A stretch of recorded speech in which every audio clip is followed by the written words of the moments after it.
I'm Council President Elliot Payne, and today we've just been attacked by ICE, and a woman is dead.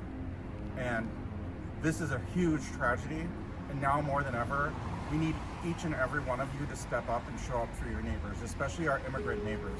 We want you to stay out there on the streets, keep control of your neighborhoods, shovel your neighbor's sidewalk, go grocery shopping, help people out with rides. Now is the time to show up for each other in this time of need.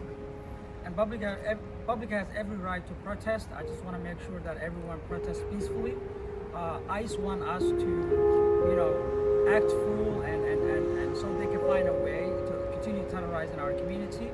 I want every person, go ahead, support your neighbor, check out with your immigrant neighbors, help them with groceries, clean the sidewalks, do whatever you have to do. Check them out tonight. The community is hurting, obviously, and I want to give condolences to the family that lost someone today. So thank you so much, everyone, for peacefully protesting and exercising your rights. Stay safe and stay vigilant.